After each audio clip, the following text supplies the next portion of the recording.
Hoy 24 de febrero se cumple un año de la invasión rusa a Ucrania, la cual ha dejado una catástrofe humanitaria de proporciones incalculables y un clima geopolítico muy tenso, donde existe un conflicto armado desde el 2014 que hasta el día de hoy ha dejado decenas de miles de muertos en ambos bandos y millones de refugiados ucranianos que han tenido que huir de la guerra.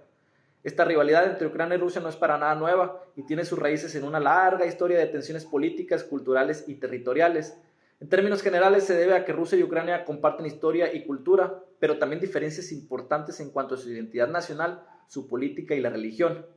El origen de esta rivalidad incluso se remonta a la Edad Media, sin embargo, esta se ha venido intensificando a partir de la Revolución Rusa de 1917 y la posterior creación de la URSS, donde Ucrania se convirtió en una república soviética autónoma, pero que a menudo fue tratada como una región subordinada por el gobierno central de Moscú.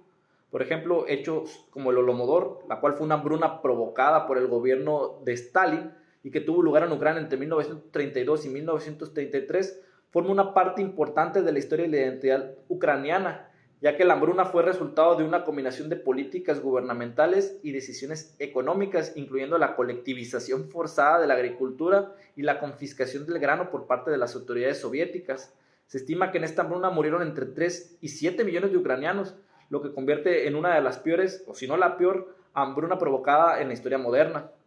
A su vez, existen otros hechos también como el accidente de la planta nuclear de Chernóbil en abril de 1986 en la ciudad ucraniana de Pripyat,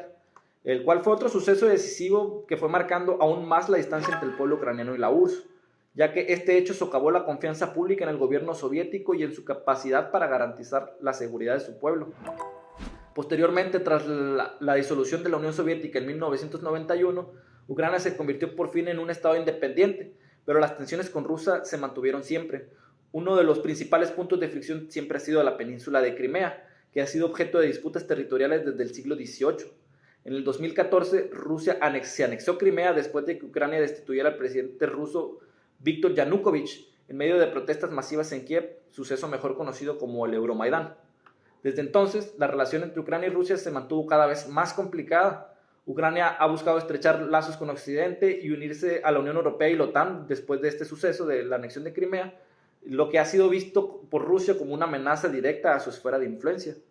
A este punto del conflicto, ambos bandos mantienen en secreto cuántos de sus soldados han muerto. Tampoco es posible determinar con certeza el número de víctimas civiles. Aunado a esto, hace unos días el presidente ruso Vladimir Putin anunció la suspensión del cumplimiento por parte de su país del último tratado de desarme nuclear aún vigente entre Rusia y Estados Unidos. Por ello que para evitar un escenario aún más catastrófico como una guerra nuclear, es necesario que las grandes potencias mundiales pongan un alto total al fuego y lleguen a acuerdos diplomáticos significativos.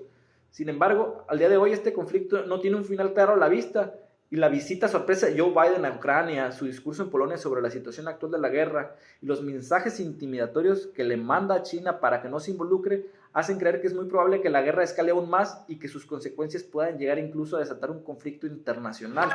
lo cual significa evidentemente un retroceso histórico, no solo para la Europa que vive la guerra y que ya ha vivido el horror de 2 guerras mundiales anteriormente, sino para la humanidad en general.